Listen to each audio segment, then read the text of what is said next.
Breaking news में बड़ी खबर आपको बता रहे हैं। बिहार में लड़कियों की सुरक्षा को लेकर लगातार सरकार और पुलिस प्रशासन दोनों पर ही सवाल उठ रहे हैं। विपक्ष जो है हमलावर है। नीट छात्रा के साथ हुई घटना के मामले में पुलिस जांच पड़ताल में लगी हुई है। हॉस्टल को सील कर दिया गया है। लोगों से उसकी कॉल रिकॉर्डिंग्स चेक की जा रही है ताकि कोई बड़ा सुराग हाथ लग सके, लेकिन अभी तक किसी भी अंजाम पर यह कार्रवाई नहीं पहुंची है और इस मामले में विपक्ष भी सरकार और पुलिस प्रशासन पर हमलावर होता नजर आ रहा है। इस मामले में ज्यादा अपडेट के साथ मेरे साथ जुड़ रहे हैं मेरे सहयोगी नवेंदु जी। सर, नीट छात्रा के साथ हुई घटना का मामला लगातार बढ़ता जा रहा है। आम जनता में आक्रोश देखने को मिल रहा है, लेकिन अभी तक कार्रवाई किसी अंजाम पर नहीं पहुंची है। देखिए, लोग कार्रवाई की उम्मीद कर रहे थे, लेकिन उससे पहले ही एक और घटना सामने आ गई है। पहले जहानाबाद की छात्रा के साथ, उसके बाद अब औरंगाबाद की छात्रा के साथ। यह बता रहा है कि बिहार में कानून व्यवस्था एक बार फिर से सवालों के घेरे में है और जो बड़ी बड़ी बातें की जा रही हैं, लग रहा है जमीनी हकीकत कुछ और है। आप कह रही हैं कि अभी तक कुछ हुआ नहीं है। पटना पुलिस ने नाक कटा दी है। जिस तरह से 15 दिन का वक्त गुजर चुका है। 5 तारीख को छात्रा घर आई थी, 6 तारीख को उसको हॉस्पिटल में भर्ती कराया गया और आज 21 तारीख हो गए हैं।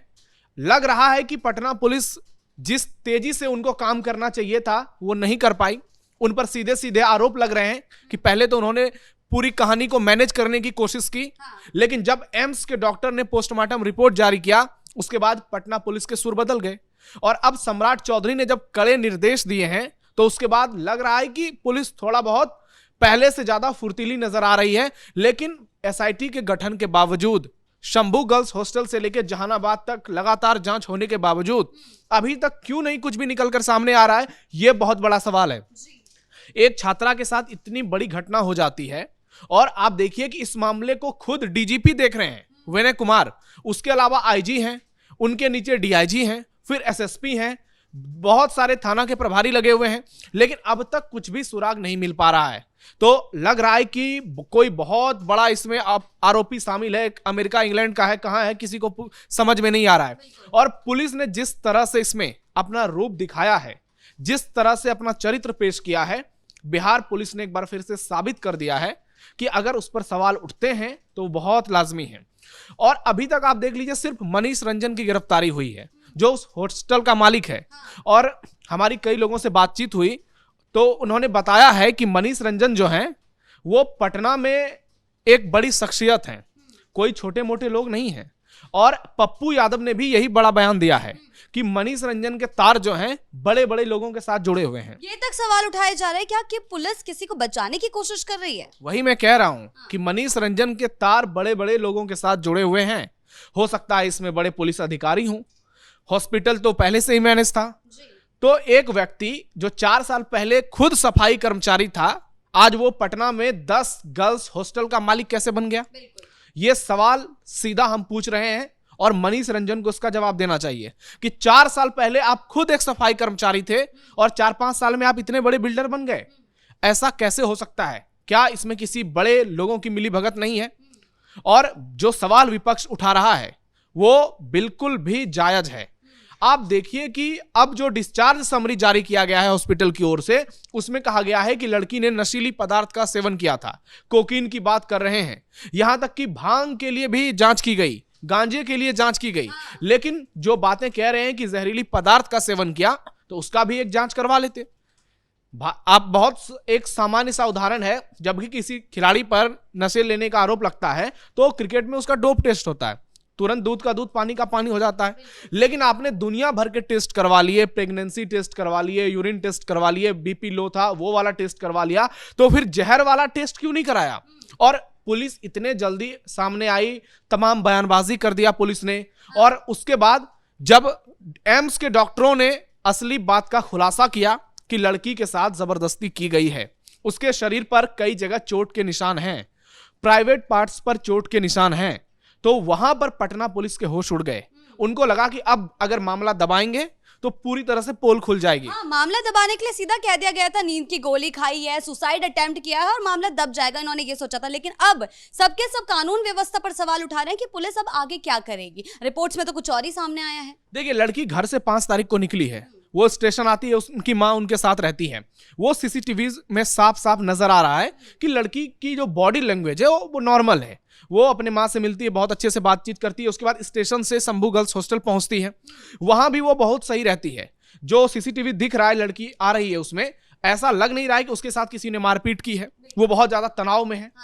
और ऐसा क्या हो गया अचानक कि वो 5 तारीख को यहां आई और 6 तारीख को इस अवस्था में पहुंच गई। और क्या इतना आसान है किसी को नींद की गोलियां मिल जाना? क्या मार्केट में आप जाइए किसी दुकान में खरीदने के लिए, पटना तो आज एक बड़ा शहर बन गया है। अब मेट्रो सिटीज में पटना की गिनती होगी कुछ दिनों में, क्योंकि मेट्रो अब लगभग शुरू होने वाला है। तो पटना जैसे शहरों में जहां कानून व्यवस्था की इतनी बड़ी बड़ी बातें की जाती है, वहां कोई भी मेडिकल वाला किसी को नींद की गोली भी नहीं दे सकता, तो जहर की बात बहुत दूर की बात है। और लड़की की उम्र सिर्फ 18 साल है। अब सारा का सारा शक जो है वो हॉस्टल वाले पर जा रहा है, क्योंकि पटना में हॉस्टल से जुड़े सेक्स रैकेट की खबरें पिछले कई दिनों से उफान मार रही थी। और बहुत सारी ऐसी बातें हैं, हम बस इंतजार कर रहे हैं कुछ समय का। हमें भी बहुत कुछ अंदरूनी खबर मालूम चली है, लेकिन हम बस इंतजार कर रहे हैं फॉरेंसिक रिपोर्ट का। 2-3 दिन में जब वो सामने आएगा तो फिर हम अपनी बातों को और मजबूती के साथ रखेंगे। और इस मामले में जो हॉस्टल वाले, आप देखिए उनका रुख, हमारे कई दोस्त वहां पर रिपोर्टिंग करने गए जो न्यूज चैनल से जुड़े हुए हैं, उनके साथ बदतमीजी की, उनको वो भगाने लगे, कह रहे थे आप आइए आपको चाय नाश्ता कराते हैं। अरे बेवकूफ, चाय नाश्ता कराने की क्या जरूरत है? वो वहां पर न्याय दिलाने के लिए गया है पीड़ित परिवार को। और अगर कोई असली आरोपी है तो उसको बचा क्यों रहे हो? 15 दिन हो गया, पुलिस को समझ ही नहीं आ रहा है कि आरोपी जहानाबाद का है, पटना का है, जान पहचान वाला है, कोई अनजान है। अब कुछ भी पुलिस को समझ में नहीं आ रहा है। और 2-3 लोगों से पूछताछ की गई, जहानाबाद में जाके ग्रामीणों से अलग से पूछताछ की गई, लेकिन इस मामले में कुछ भी सामने आ क्यों नहीं रहा है? ये बहुत बड़ा सवाल है। जहां एक ये मामला अभी तक थमा नहीं था, वहीं एक और लड़की के साथ इस तरीके की घटना सामने आई है। तो बिहार में लड़कियों की सुरक्षा को लेकर कई सवाल खड़े हो रहे हैं। अब देखिए, जहानाबाद की बात औरंगाबाद की लड़की है। और पुलिस ने उसमें भी कह दिया है कि वो मामला सुसाइड का है, लेकिन माता पिता ने एफआईआर दर्ज करा दी है। और एफआईआर कॉपी हमारे पास है, और उसमें उन्होंने सीधे सीधे लिखा है कि ये सुसाइड नहीं है, मेरी बेटी बहुत सीधी सादी थी, उसके साथ किसी ने गलत किया है। और इसमें 2 जिहादी का नाम शामिल है, मुसाहिद रजा और शमसूज जोहा। ये 2 आरोपी हैं जिसमें पुलिस ने एक को गिरफ्तार कर लिया है। गिरफ्तार आज नहीं किया है, कल भी नहीं किया था, गिरफ्तार परसों ही कर लिया था। लेकिन इस मामले में भी अभी तक कुछ सामने नहीं आ रहा है। तो ये पटना में लग रहा है कि कोई बहुत बड़ा व्यापार चल रहा है। ये हॉस्टल के नाम पर, ये जो हॉस्टल का संचालन किया जाता है, ये लग रहा है एक माफिया रैकेट चल रहा है पटना में, जिसमें कि सारी लड़कियों को टारगेट किया जाता है जो गर्ल्स हॉस्टल में रहती हैं, जो पीजी में रहती हैं, जो बाहर से आई हैं। क्योंकि अभी तक शंभू गर्ल्स हॉस्टल वाले मामले में यह पता चला है कि जो मृतक लड़की थी उसकी दोस्ती बहुत सारे लोगों के साथ नहीं थी। और हमारी बातचीत में बहुत सारे वहां के पत्रकारों ने बताया है कि लड़की बहुत सीधी थी, वो किसी से ज्यादा बातचीत भी नहीं करती थी, पढ़ाई में भी तेज तर्रार थी, आती थी हॉस्टल जाती थी, कामकाज अपना करती थी।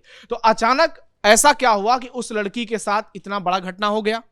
यानी इसके तार हॉस्टल के साथ साथ हॉस्टल के बाहर वाले लिंक से भी जुड़े हो सकते हैं। लेकिन मुख्य रूप से शक हॉस्टल वालों पर जताया जा रहा है, क्योंकि हॉस्टल में एक और गेट का खुलासा हुआ है कि हॉस्टल में 2 दरवाजे के अलावा एक और तीसरा दरवाजा है जहां पर सीसीटीवी नहीं है। तो क्या उस दरवाजे से हॉस्टल से लड़कियों का सप्लाई किया जाता था? और अगर ऐसा होता था तो फिर क्या यह बिना हॉस्टल मालिक के जानकारी के बगैर हो सकता था? तो ऐसे बहुत सारे गंभीर सवाल हैं। पटना पुलिस शर्म के मारे कुछ बोलने के लायक बची नहीं है, उनके पास बयान देने को कुछ है नहीं, इसलिए वो कोई बयान दे नहीं रहे हैं। कह रहे हैं कि जब फॉरेंसिक रिपोर्ट आएगी तब हम पूरी बात को सामने रखेंगे। उसके अलावा जो औरंगाबाद वाला मामला है उसमें भी एफआईआर दर्ज करा दिया गया है, और अब इंतजार सिर्फ इस बात का है कि फॉरेंसिक रिपोर्ट जब आएगी तो उसमें क्या पता चलेगा, क्योंकि उसमें बहुत कुछ सामने आ सकता है। लेकिन एक बात तो तय है, पटना पुलिस ने जिस तरह से खुद को पेश किया है, खासकर एसएचओ रोशनी कुमारी ने, उनके बारे में कहा जाता था कि वो एक तेज तर्रार ऑफिसर हैं। लेकिन इस घटना में जिस जल्दीबाजी को उन्होंने दिखाया वो बताता है कि जरूर कहीं ना कहीं से यह मामला जुड़ा हुआ है। हो सकता है आगे चल के इसके पॉलिटिकल कनेक्शन भी सामने आ जाएं, क्योंकि जब तक किसी मामले में राजनीति हावी नहीं होती है उस मामले को दबाया नहीं जाता है। चाहे बात आप हाल में उत्तर प्रदेश में देख लीजिए, उन्नाव केस में क्या हुआ, लेकिन चूंकि यूपी था तो न्याय मिल गया। अब बिहार में न्याय मिलेगा या नहीं ये तो वक्त बताएगा, लेकिन अभी तक जो रवैया बिहार पुलिस ने अपनाई है, खासकर पटना पुलिस ने अपनाई है, वो सवालों के घेरे में है। और अब लोगों को इंतजार इस बात का है कि कब कुछ बड़ा इसमें खुलासा होगा। 15 दिन हो गया है इंतजार करते करते, अब दूसरी घटना सामने आ गई है। क्या अभी 10-15 घटना की इंतजार और कर रही है बिहार पुलिस? और आप पूछिए तो वही घिसा पिटा बयान, जांच चल रही है, पुलिस लगी हुई है। अरे भाई ये सब बयानबाजी नहीं चाहिए, ये सब उजुल फिजुल की बातें मत करो। ये बताओ कि अभी तक जो जांच किए हो 15 दिन में क्या निष्कर्ष निकला है सामने में। दुनिया भर के दावे करने से कुछ नहीं होता है। पाकिस्तान भी दावे करता है कि हमने बहुत सारे युद्ध जीत लिए हैं, उनके आप देखिए जो सेना के अधिकारी हैं 75-75 मेडल लटका लिए हैं। तो पटना पुलिस क्या सिर्फ अब नाम के लिए पुलिस रह गई है? और इस घटना ने नीतीश कुमार की साख पर भी गंभीर सवाल खड़े किए हैं कि इतना लेट तो किसी केस में नहीं लगता था, 15 दिन हो गया। अगर कोई व्यक्ति इसमें राजनीति से भी जुड़ा है तो आप उसको सामने लाइए, उसको सजा दीजिए। क्या कोई इतना बड़ा शख्सियत हो सकता है कि वो एक मामले से पूरी बिहार को प्रभावित कर देगा? चाहे वो मनीष रंजन हो या फिर कोई और है। हम आरोप नहीं लगा रहे, हम वही कह रहे हैं जो दुनिया कह रही है। और अभी इसमें जब तक और बड़ी गिरफ्तारियां नहीं होंगी, जब तक असली मुजरिम नहीं पाए जाएंगे, तब तक आप देखिएगा कि इस केस में कुछ भी नहीं होगा। और यह तो तय है कि लड़की के साथ दुष्कर्म हुआ है, किसने किया है ये पटना पुलिस को बताना है। देखते हैं और कितना लंबा पटना पुलिस खींचती है, लेकिन ये जितना लंबा खींचेगी पटना पुलिस पर उतने सवाल उठाएंगे। और जब तक इस मामले में न्याय नहीं मिलेगा, हम इसी तरह से सवालों के घेरे में पटना पुलिस, बिहार पुलिस और बिहार सरकार को खड़े करते रहेंगे, क्योंकि एक परिवार का पूरा सपना बर्बाद हो गया है, उनकी जिंदगी बर्बाद हो गई है, 2 परिवारों की लड़की चली गई है। और आप देखिए कि सरकार किस तरह से अपनी कुर्सी बचाने में व्यस्त है। जी बहुत बहुत शुक्रिया आपका इन तमाम जानकारियों के लिए। तो कुल मिलाकर बिहार पुलिस पर और सरकार पर दोनों पर ही दबाव बढ़ता जा रहा है। उन्हें जल्दी इस मामले में कार्रवाई करनी होगी, नहीं तो विपक्ष भी लगातार उन्हें सवाल के कटघरे में खड़ा करता रहेगा। और वहीं दूसरी ओर आम जनता में भी आक्रोश बढ़ता रहेगा, क्योंकि ये बात बिहार में लड़कियों की सुरक्षा को लेकर बढ़ती जा रही है। ब्रेकिंग न्यूज में फिलहाल इतना ही। कैमरा पर्सन राजकुमार के साथ मैं शिवानी रतूड़ी, कैपिटल टीवी बिहार।